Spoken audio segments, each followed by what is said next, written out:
Hello everybody, and welcome to Talkin' Aliens. Oh man, I'm just so bad at my own intros. Welcome to Talkin' Alien and playing Alien Isolation Nightmare Mode. I'm Phil Hornshaw, formerly of Gamefront.com, now of the internet you see before you. And we are picking up, this is the 10th installment of Alien Isolation. Things are fucking going poorly, everyone. This is not good. Last time on Alien Isolation, we got through the hive. We nuked it in the reactor room. Aliens came pouring out of it anyway. We snuck through the hospital. We had a disaster of a time in the freaking hospital. Just bad. Just so bad. I got lost trying to get to the ambulance. I ran completely out of flamethrower juice. Look, pilot light's not even on. Look at that shit! Bolt gun, empty. Revolver, 1 bullet. Shotgun, 1 bullet. No stun baton.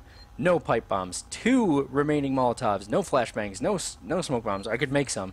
Probably not going to do it. I will make a med kit, because I definitely can heal. I'm almost certain that is a bad news bearer situation. Yeah, okay. Let's go ahead and heal. So now we're a little less likely to get killed, although I just wasted my only weapon. So, that Molotov might be good. The thing about the Anesidora, this is my 3rd playthrough. This place is devoid of big Xenos, but there are definitely facehuggers. At least 2 of them. And I have precisely 2 bullets. So this might be unbeatable. I'm gonna not save from here forward. If I can get through this with the equipment that I have, I will. I prefer that. I know I did some save scumming, slight save scumming in the hive, but I'm trying not to do that. Let's just admire this for a sec. I love this. Look at this graphics. I don't want to do it. If I can get through here with the equipment that I have, I will, because I prefer it to be ridiculous. We may have broken our losing streak. We've barely been scraping a living the past couple of years, and the Anesidora is starting to look like the wrecks we salvage. Can't say the crew's been faring any better. Hang on, we're listening. Then we found To that Foster. It belongs to a ship, the Nostromo, Wayland Utility property. That means there'll be a reward. But then Marlowe had an even better idea. Extrapolate the path of the flight recorder to try to find the wreck of the Nostromo. We got lucky. Found a distress signal, and now we're following it. Oh shit. Oh, is this ammo? I can feel it in my bones. Oh, 1 shotgun shell. Better than nothing. Fighting this facehugger when it comes up is gonna be a problem. So anyway, yeah, if I can get through with literally no stuff at all, I will, because that would be even more awesome. 4510. I'm a little worried that we are getting ourselves into a situation where the game is insurmountable, but I'm hoping that's not the case. What was it? 4510. This has got to break quarantine procedures, right? It's Marlowe's ship. She's Marlowe's wife. And things got heated. And Meek's got a bloody nose. So, I don't know. Maybe the doctors will give her the all clear and things can get to normal. But if they sniff it out when we get on board, I don't want any part of it. Marlowe doesn't pay nearly enough for that kind of noise. Hey Michael, thanks for tuning in, by the way. Argument that Aliens is the best movie in the franchise. I gotta disagree, I think. Upon repeated viewings, I think I prefer Alien over Aliens in all cases. Not that it's not great. I really like Aliens. But hey, what's up, Omega? Thanks for tuning in. So you missed the rundown, Omega. I think you no, I knew who you were, Frog. The name Frog Dice is not too tough to decipher. Yeah, Omega, you missed the rundown I just gave. So I'm aboard the Anesidora. Last time went so badly that I'm out of basically everything, as you can see. I've got 2 shotgun shells and 1 1 revolver bullet.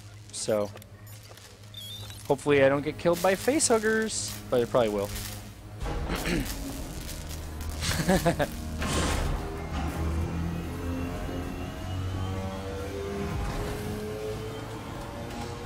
I mean, that's what's so cool about the franchise, Michael, is that the movies are so significantly different from one another, Ricardo, in case you're here, that you can appreciate both of them power systems back online. Doors should be open. pretty easily, I Hopefully think. some light. Still no sign of Marlowe. I'm desperate for gear, so I'm still just looking around. Hey. Marlowe? Where are you, Marlowe? Thanks for switching the power back on. You saved me a job. I only needed it offline temporarily. I had some things to fix.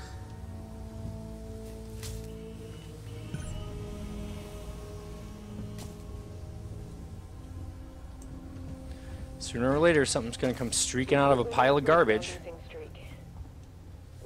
Is it only one? I thought it was 2 facehuggers. Maybe you're right. Can't say the crew's been faring any better. Then we found that flight recorder. It belongs to a ship, the Nostromo, Weyland-Yutani property. That means there'll be a reward. But then Didn't I listen to this already? Better idea. Extrapolate the path of the flight recorder to try to find the wreck of the Nostromo. It did. We got lucky. Maybe you want to join Found my a distress crew. signal, and now we're Let me following a free it. spot. This is it. Mother I double-crossed can me. feel it in my bones. Said he'd give me all the data he had Well, on the he said creature so I he'd could do take right it to by the me. company, but he... Taylor? Taylor! Marlowe, what are you doing? What no one else seems prepared to do. Come find me, Ripley. I got something for you. I was just back at the beginning. Okay. Okie dokie. I'm a little lost.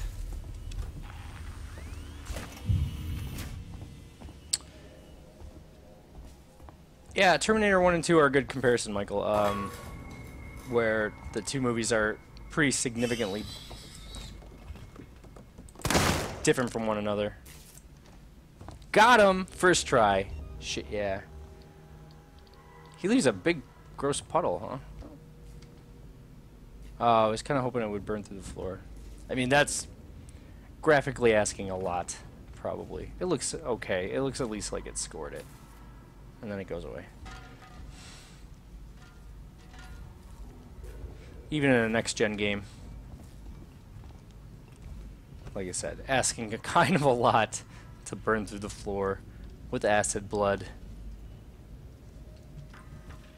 Alright. Well, at least he's dead. Anesidora, this is Marshal Waits of Sevastopol. Officially, I should deny your request to dock. Sevastopol is currently decommissioned, and I can't compromise security for unscheduled vessels. However, in the light of the property you found, I will allow a small number of your crew to dock via a short-range shuttle. I must remind you that Sevastopol is entitled to a cut of any reward for return of said property once it's Excuse on station. Let me know your decision. Waits up. Yeah, that the revolver did kind of blow him up. The revolver is not a bad weapon. It's like everything in this game. It's much more about accuracy than than power, except when you're fighting the Xeno. And I guess the fucking androids. Those guys are bastards. I had a rough time on those androids. Oh man. What I really need is flamethrower, game. Flamethrower. I'm desperate for this nonsense.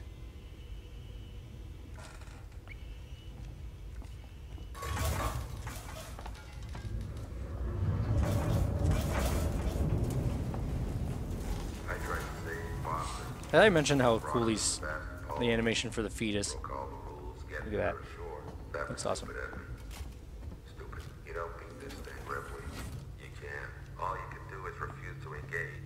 You gotta wipe out every trace, destroy any clue, stop its infection from spreading. Make sure there's no chance of the human race ever making contact with it again. Because the moment it makes contact, it's won. The company's never gonna know what happened here. Nobody is. I won't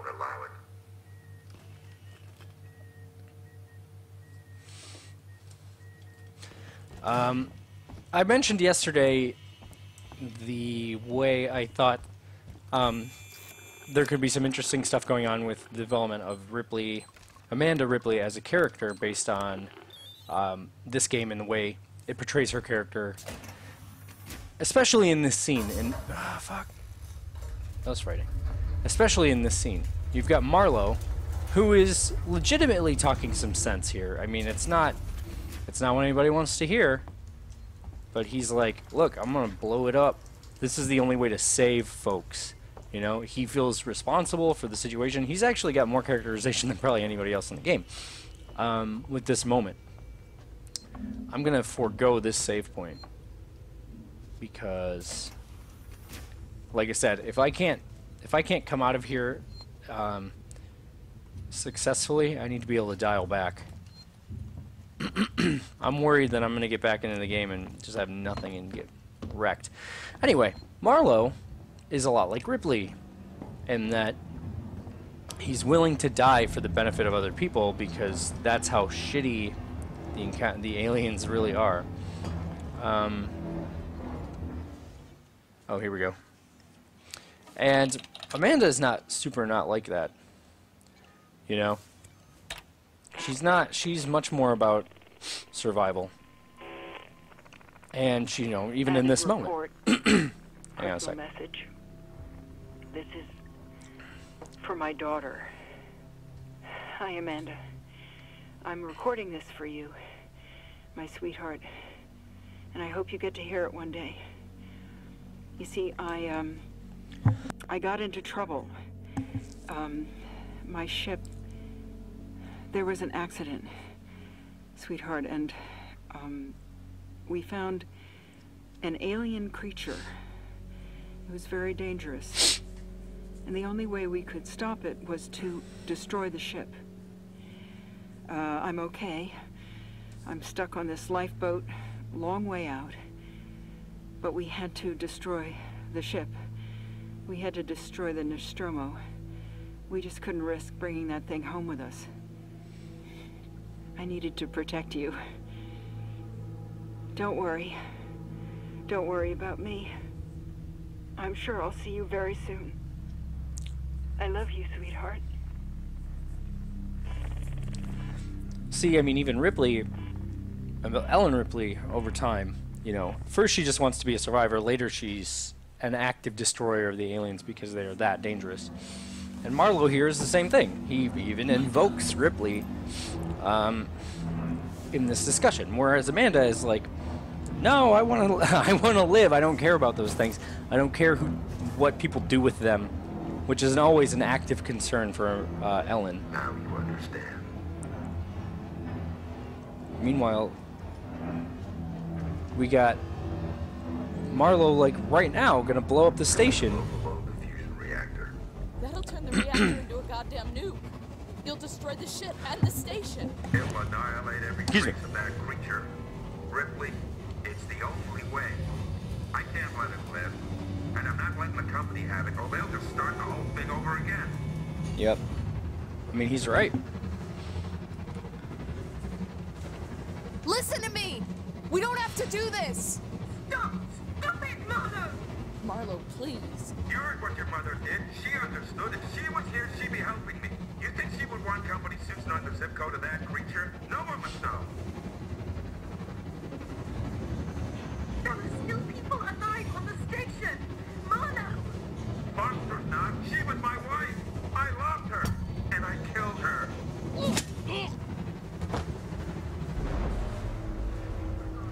I think it was too late. He set it going. He set it going! Taylor, I'll stop the overload. You have to help me. Go to that console. Warning. Fusion reactor overload in progress. Open the fusion system so I can work on him. What? I need power sent to the auxiliary generator. Look for the letters AUX. Last time I tried to do this, I screwed it up. So I'm not going to have that happen again.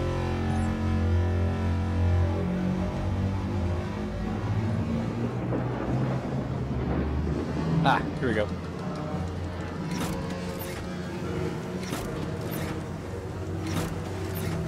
Yeah, I took too long. I blew myself up. Okay, you're doing good, Taylor. Now switch the maintenance terminal from auto to manual. Do you see it? It'll be there, Taylor. Trust me. That's it.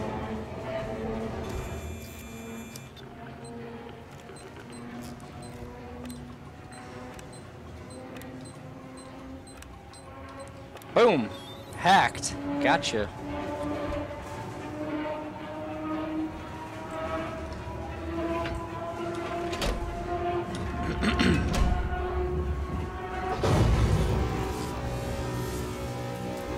All right. Safety limiters restored. Woo! You did it! Something's happening. I don't understand. Primary systems collapse. Total system-wide cascade failure. Fuck! Marlowe forced an overload. The ship's gonna tear itself apart. Get out of there, Taylor. Critical collapse. Poor Taylor.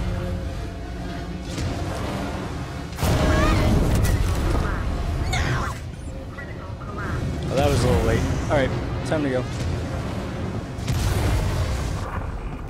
Critical collapse. Critical collapse. It's a very Metroid moment, and I really like it. My favorite part of the Metroid games is always when the fucking planet explodes at the end. And you just have to run.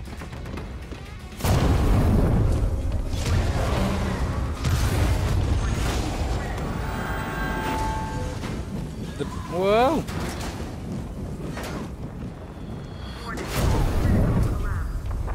Close call? It's so gorgeous when they let fire go in these sets. It's just like, always looks amazing. Critical collapse.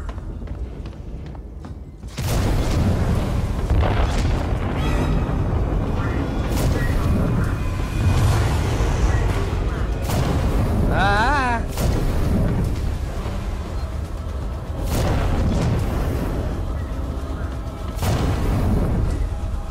Later, bros. Alright, made it. Good.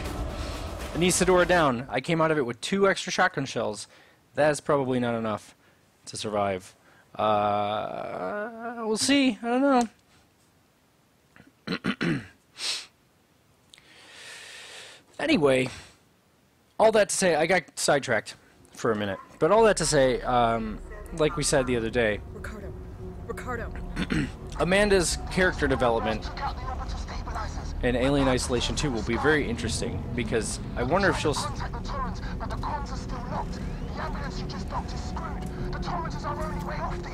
I wonder if she'll follow the same trajectory as Ellen, in that she'll become not only a person looking to survive a situation, but a person trying to actively stop Sebastopol, can you respond? these We just saw a MFers. ship blow on your starboard side, took out an entire orbital stabilizer Flare. array. Don't give me We have no flares. place to dock.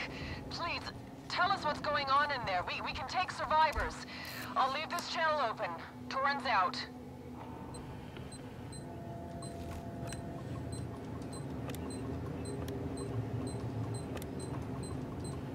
There we go. All right.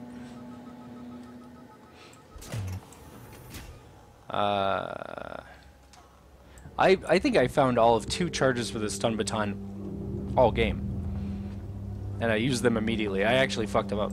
I used one, and then I used another one right away at the same time on the same guy, and wasted it. So I never even had stun baton. I never even got to experience this stun baton. Nightmare mode is ridiculous. The lucky thing is that I tend to play as like minimalist, in a minimalist sort of fashion, in that I do not usually craft a lot of gear or use a lot of crafted gear. So, because the game lacks a lot of crafted gear, I don't really need it in Nightmare mode. Ooh, bolt gun ammo. There we go. Okay. We've got company. Season security guns in hand, not friendly. I had to hide under a desk. What do they I hate want? these guys. The Torrens. They heard the broadcast. They want to contact it. I think they plan on taking it by force. Can they? This section kicks my ass. Comms are still out. Steer clear of them though. They're dangerous and desperate. I think the plus side of this is that the alien is not present in this level, which means that I can shoot them if they piss me off.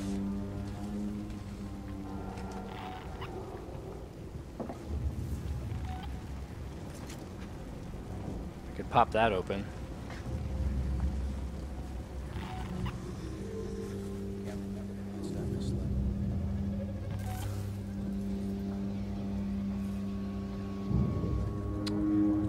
There's a guy around here somewhere who always gets in my face.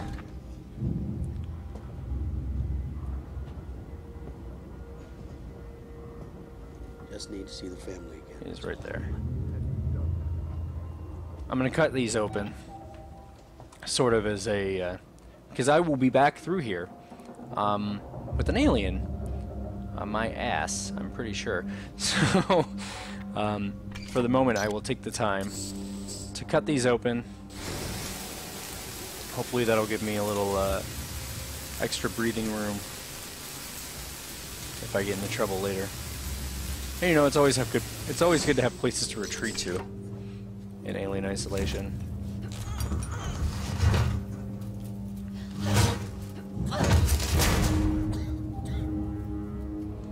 In fact, these emergency panels are ridiculous.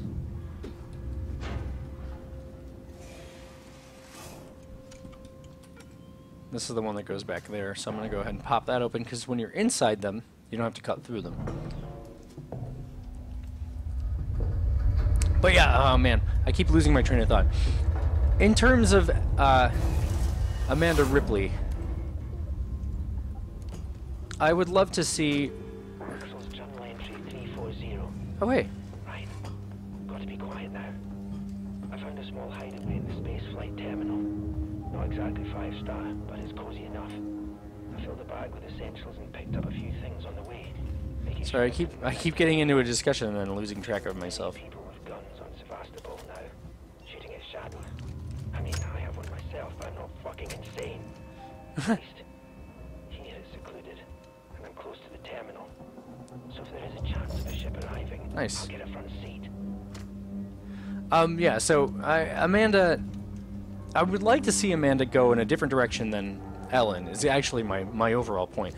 Because Ellen gets so, you know, die-hard kill 'em all, which is great, that's great, works well for the movies. She's angry about them, and I like that. Especially, and it also plays back into the novels. In the new novel, Out of the Shadows, is this the right way?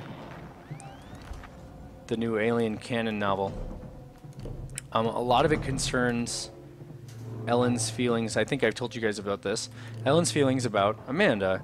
And, you know, she's really tortured in that book, and that's informed by aliens, really tortured in that book by the possibility of these guys getting back to Earth and, you know, killing her daughter kind of thing. Same can be said for, in this game, that little aside that we just heard. That's a direct reference to Ellen and Amanda's relationship, and reframes Ellen's work to survive this situation. But you know, she also doesn't know the relative danger risk of the aliens until she gets to Aliens, the movie, and discovers the hive and really starts to understand how they work and the way that they can, you know, overtake a whole bunch of people. So anyway, all that said, I want to see Amanda be not just a Ellen Ripley stand-in as a character. That's going to require, you know, additional character development for sure. Beyond just doing engineering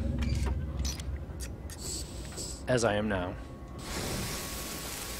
but actually, like, we need to see it fleshed out in dialogue, I think. Some relationships would be good. This game is a little thin on character in general, as we've discussed.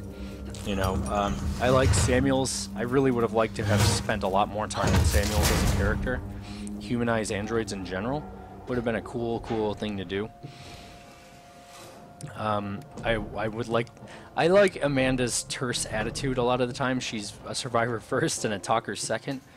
She's telling people like Waits to shut the hell up, so that she can, you know, go about the business of not getting murdered by the alien. That's good. I like that. I think that's a good character development move.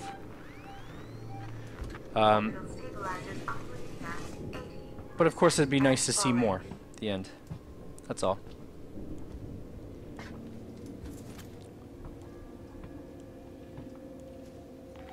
All right.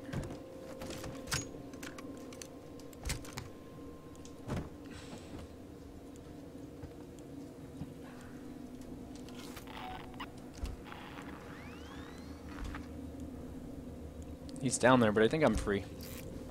I think I'm clear for the moment. Alright.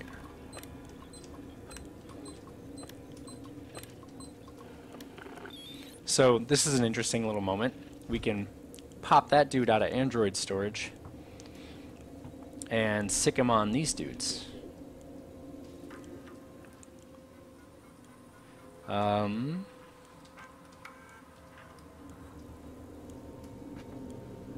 There we go.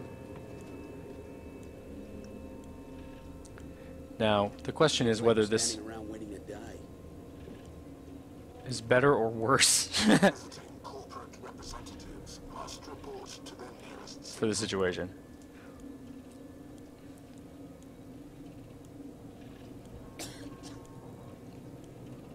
Where'd my android friend go?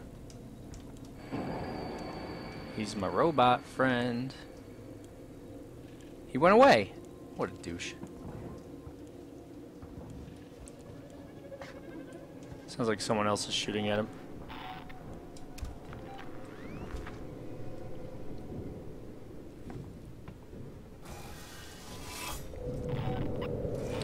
Well, anyway. Chance to search for gear. Shotgun shell.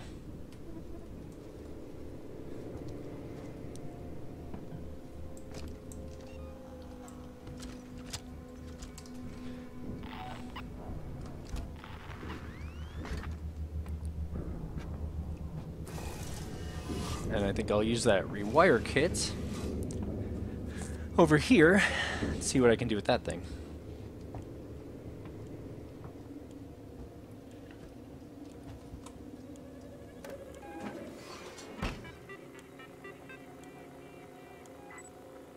Alright, let's turn off air, let's turn off lights, let's turn on, turn off air, turn off lights. Turn on door access. Oh, I can't. Okay, well, whatever. Can't turn on door. Oh, shit.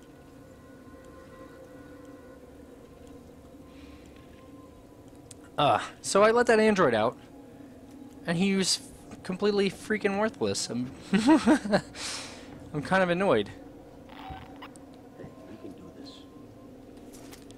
Well, he had revolver ammo.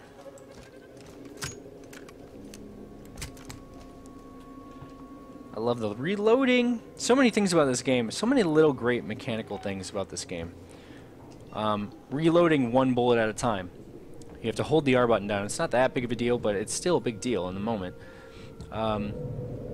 It goes for everything you carry. Reloading takes forever.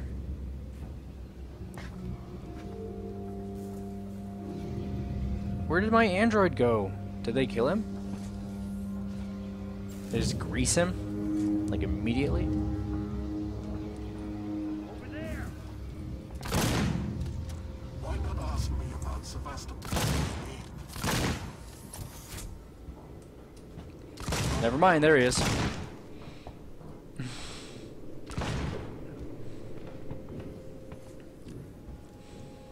Sounds like he got one of them.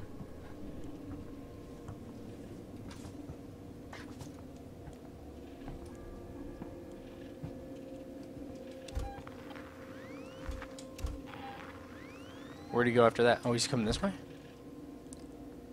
Man, I'm not making nearly the forward progress I had hoped. With the help of that android.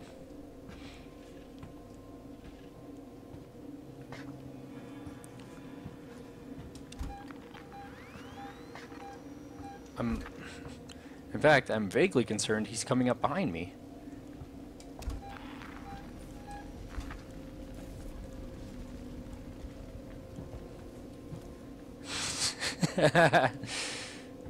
Yep. It is bad news bears. I've actually got 7 bullets now, and 2 bolt gun bolts. Still no flamethrower. Still going pretty badly. And I'm kind of stuck here.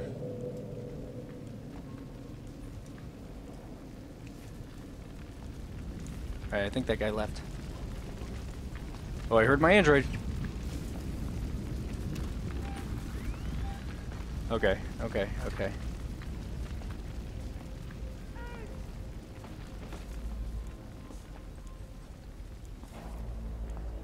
He's all bloody.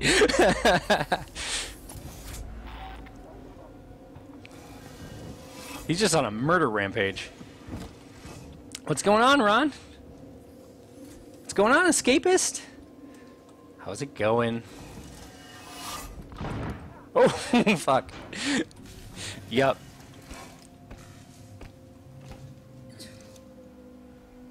I hope he kills everyone and then I can kill him. That would probably be ideal. Because he doesn't have a gun. Everybody else has a gun, and not gonna last long in any good situation.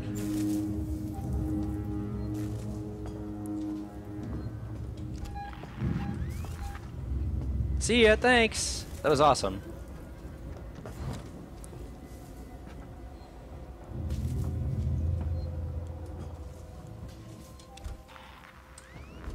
Things have not gone super right for me in a while.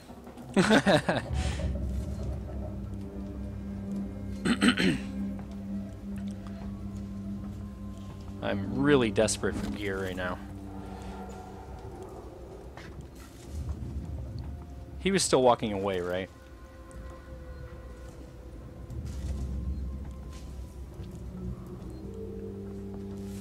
Yeah, maybe I can run them all out of bullets, Ron. I mean, this is the only time that this sort of ammo is going to be useful. Before long, we're going to be fighting aliens, and then that's that. So, what I really need is flamethrower. You guys missed it. I got totally lost on my way here, and and trapped in a trapped in the hospital is what happened to me, and I ran myself out of flamethrower in escaping. All right. Well, I guess we're committed here. I guess we are committed to this crappy run. This is what happens. This is nightmare mode. This is nightmare mode. Alright, we're going that way.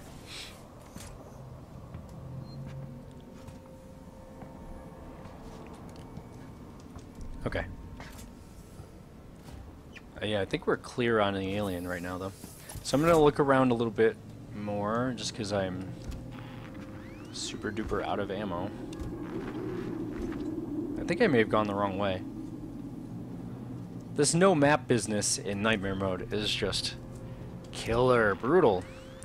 Look at this. Never any map data. I don't know ever where to go. I'm just winging it like all the time. It's gone okay so far, but I had that major getting lost moment earlier where I seriously just bumbled into the wrong section of the hospital with the alien and the alien and an android in hot pursuit. And it took everything, basically everything I had. Oh, great. To get out of there.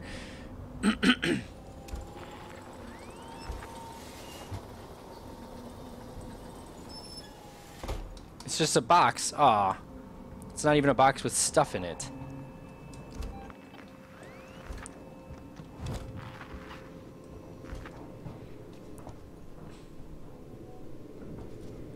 Alright. Well. What does this say? Why is that a bird? No materials to be removed from this site by birds that like shiny objects. Watch out. Stay vigilant. Hey, Ricardo. You okay? Listen. Nah. Those permissions are still logged at this terminal. If we had the coordinates for the torrents, we could align the transmitter dishes manually. Bypass Apollo completely. There's an observatory near the comms array, right? Yeah. You should be able to find the torrent coordinates using that. I'll get the door for you. We're getting close to the end here. Sort of, kind of. We go to the observatory. It's a mess. Some other things happen. 40% and falling.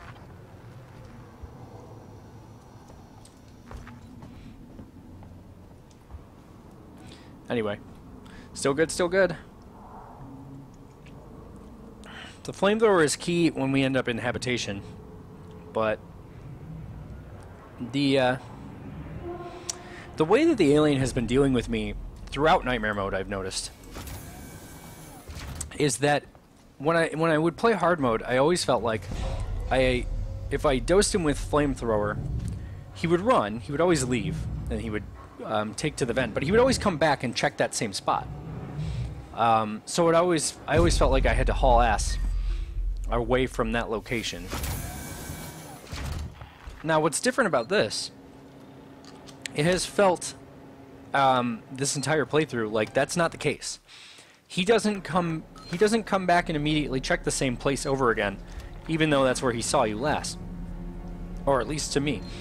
He seems to like want to let you bumble into him, get caught somewhere else.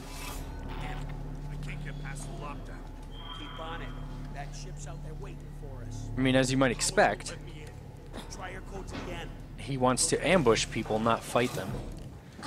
You know, that's what he's like. And he definitely, like, it seems like he exhibits that behavior in this game. Definitely. I really get that impression in Nightmare Mode. I might be wrong about it, but it always feels that way to me. So...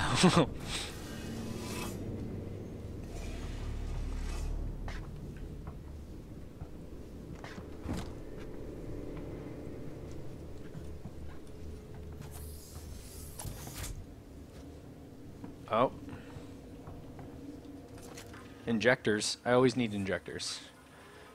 Those are for med kits. Alright, we don't need to read that. We always listen to these. It's just them talking. You know, whatever. This is that computer. No new information.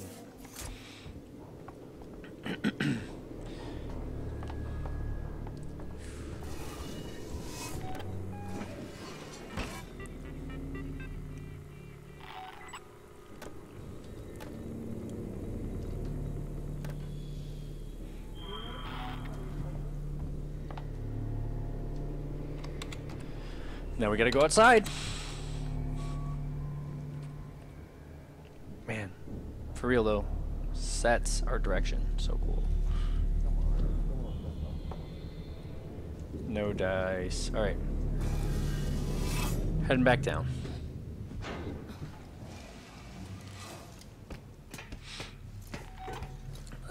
I don't know how many targets we're gonna have to deal with out here. Sounded like 3. I thought we heard 2 men and a woman. The garbage motion tracker is not a much help.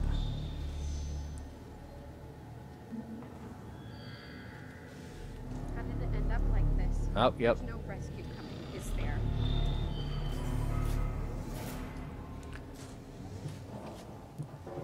These vents, this is one of my favorite spots, actually.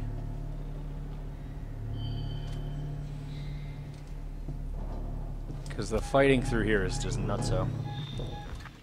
I don't remember where I have to go, though. You spend so much time, like these floors, later this room is, you know, filled with enemies. It's actually, this is probably the third time we've come through here, if I remember correctly. Or no, the second time. It will be 3 in the end.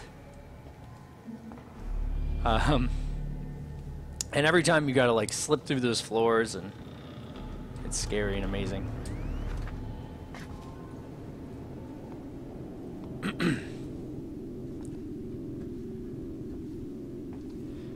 But not for a while. First we gotta go through habitation.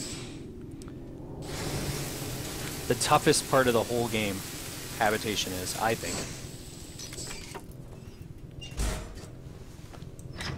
The Hive is built to feel scary and hard, but I don't think that it is. By and large. I feel like the Hive portion of the game is a little more smoke and mirrors than other levels. Like, there are 2 aliens that can troll around, and they will, but I think one is kind of less reactive than the other, and the motion tracker pings are overblown on purpose. Alright, here we go.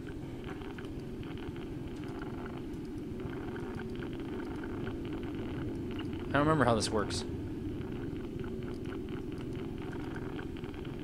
Oh, hang on. Match the input with them. Wait, what? There we go. I didn't read it.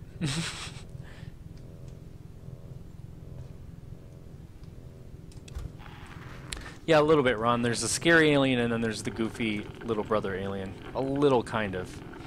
I mean, he's still useful, or he's still scary. He still shows up to scare you. And murder you. But I don't think that portion of the game is quite as... Oh, I didn't hit that. I don't think that portion of the game is quite as ridiculous as it first appears. It seems like you are absolutely screwed. Did I do it? Or did I fuck it up? I don't...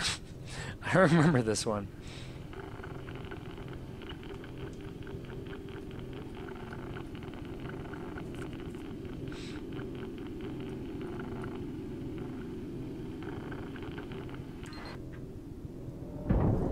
There, got it. 35A.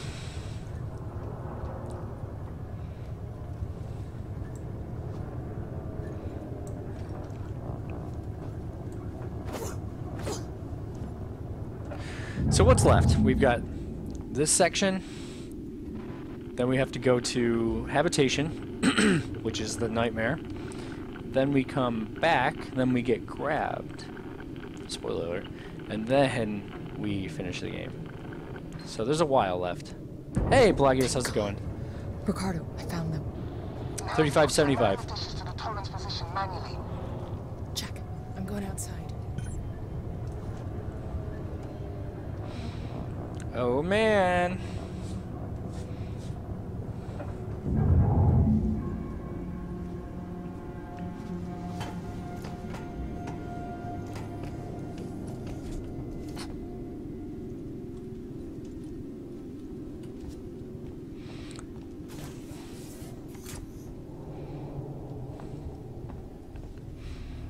I can unlock the entrance to the airlock from here. Give me a sec.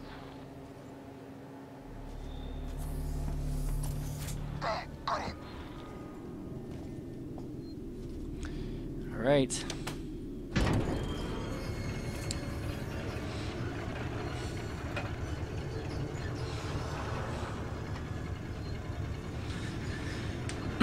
I do like this whole Seegson attempt at making their inferior product seem marketable. It's very interesting. Because they're competing directly with the Weyland-Yutani synths that look just like people. And Working Joes are garbage by comparison. They're tools, you know, but they're super less sophisticated tools, obviously.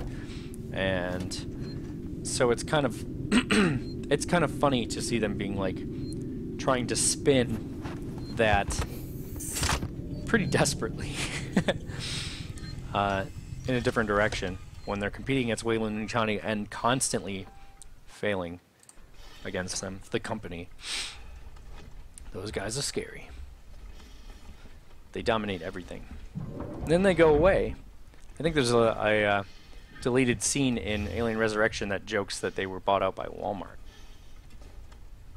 There it goes.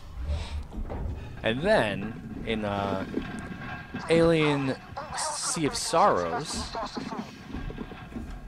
which is the new one of the new canonical novels that I read, they're back. They come back.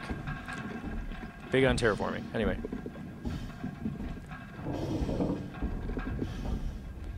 Yeah, but like it's less sophisticated, but definitely capable of murdering you over and over again. Hard to kill, mostly. That piece of debris looked like a fucking alien. These outside portions are cool too. Like this is just a long walk for no reason, but it's gorgeous. And it's really immersive. It's a moment that feels good, despite not necessarily amounting to a whole lot as far as interactivity or even plot. But it does feel like you have to go outside again. It's frightening out there. It's becoming worse. It gives you a really good chance to see Sevastopol's damage in action, or at least assess it. It's not so much in action, but it's a good status builder. It's a good it's a good establishing shot, basically. You know, this is the danger you face. Look at this thing is all on fire. This is not going well, especially with the place having blown up. Before now, they've done, you know, stuff shakes and it's frightening, but that's all they've done, right? So this is a good adjustment to that. Servo lock on. Parabolic antenna in fixed position. Damn it! I gotta go turn it off. It's okay, Ricky. There's an override console by the transmitters. All the way down here. And again, just like, let's walk all down here and push this button. Well, thanks, Michael. Have a good one. Thanks for tuning in. But yeah, I mean, this is just to put you in this suit, which is an iconic thing to begin with. And we get our iconic moment a little later on when you get to be in the suit again. So anyway, I like how it's built. Not everything has to be, you know, whiz bang crazy talk. In fact, games could benefit, I think, generally from a little more time taken to be a little plotting, kind of put you in the moment. I think one of the big problems I have with AAA in general, most of the time, is in fact that they all feel like, I mean, here's a really good example. I've discussed this with my colleague Phil Owen. Actually has a really good point about this. 2013's, oh yeah, I don't have to tag it. 2013's Tomb Raider is a really good example. That's a game that starts having like skipped over its first act. Dragon Age Inquisition does this a little bit too, and it frustrates me. You're just like, oh, it gets you right into the action. It's like, well, right into the action is not really all that helpful. It definitely doesn't put you in the moment. And when you do that, you know, like, it's possible to start, you know, in media res. That's a thing, sure, okay. I'm down with that. But starting them without any backstory, or, well, not even backstory, without any character development, without any setup, without any understanding of the situation or who you are in that situation or why it's important, the game is weaker for it.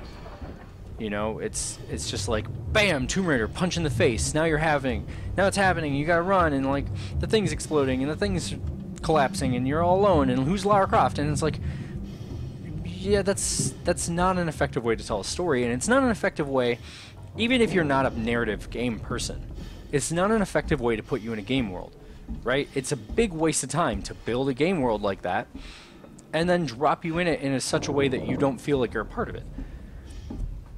So, you know, it's kind of like, what's the point on doing something like that? And it's focus test kind of thing, or that's the way it feels to me. I don't think it's really effective. So, all that to say that this moment, like this, where I'm just walking out here pushing buttons, that's cool, that's useful, because it makes you stop and think about where you are, right? So anyway, all of that to say that I like this, even though it's a little bit boring, and it is a little bit boring.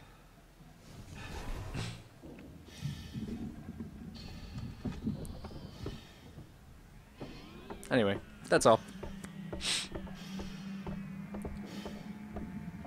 Well, I mean, Ron saying the point of Tomb Raider 2013 was that it was a big world you were not a part of.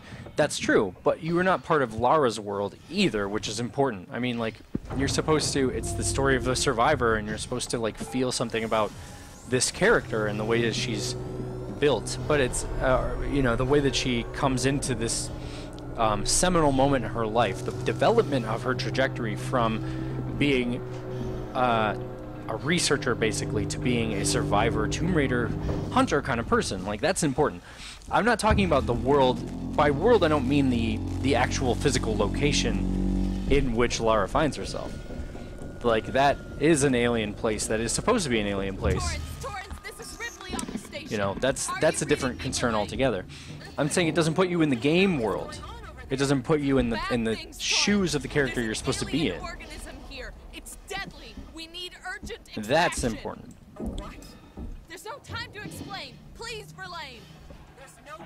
No, I like Pelagius, don't get me wrong. I like Tomb Raider a lot. I really liked that game. I gave it like a 94 or something. I had a great time with that game. I don't like how it starts. That's all. And it's not just that game. That's just a handy example. Fucking every stupid game is like that. Basically every game, if just like blows right past Act 1. It's like, we don't have time to give you any sort of grounding in the character that you're dealing with, or the world in which you inhabit, which these characters inhabit. Like, that's important to remember.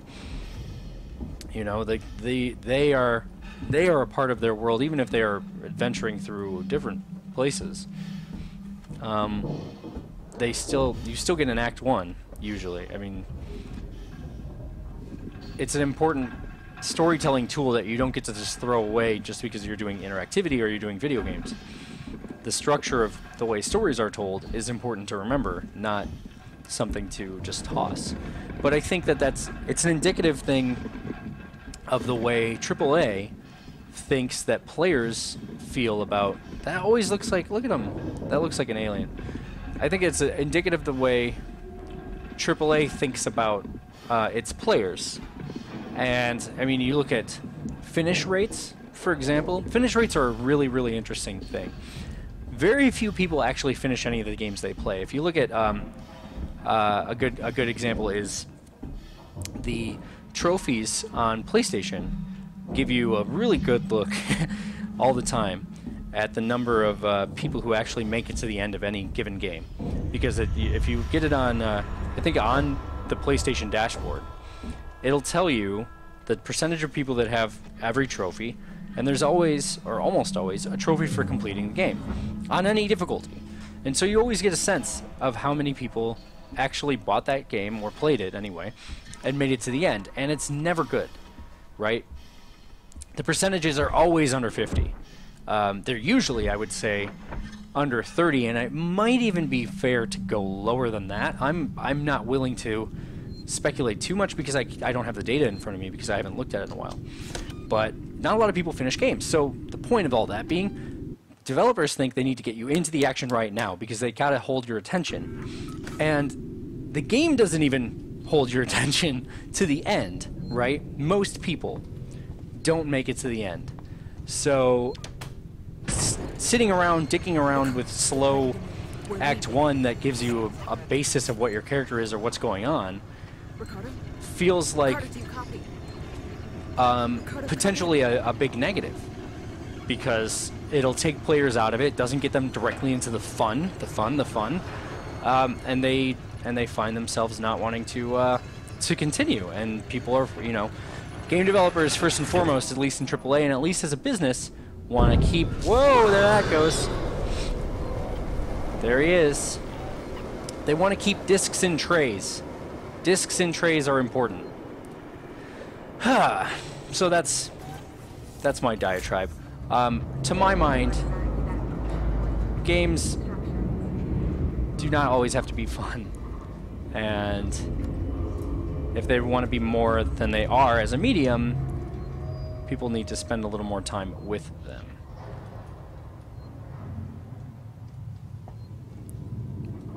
Fuck.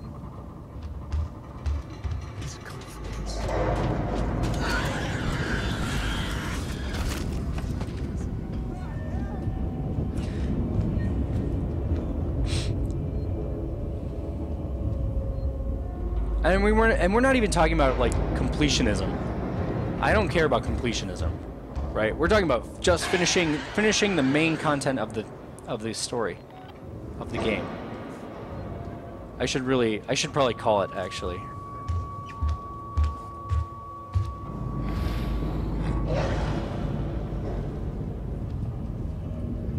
There he is. Whoa, what's his tail doing?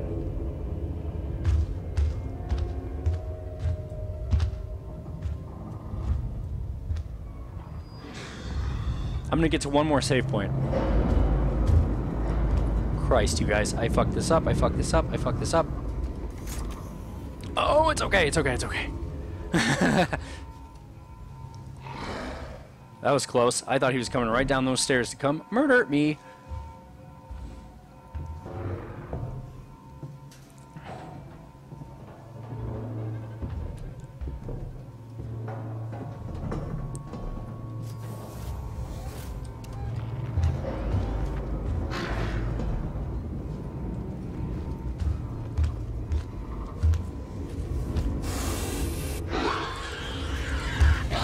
Shit.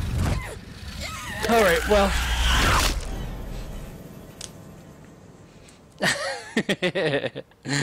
That's that. So anyway, okay, I think I'm gonna call it. That's a good place to stop. I gotta do some work today and actually make some damn money. So yeah. I'm just looking over the chat real quick to address anything you guys have said. Yeah. Anyway. Thanks, guys. I appreciate it. This has been a fun time, as always.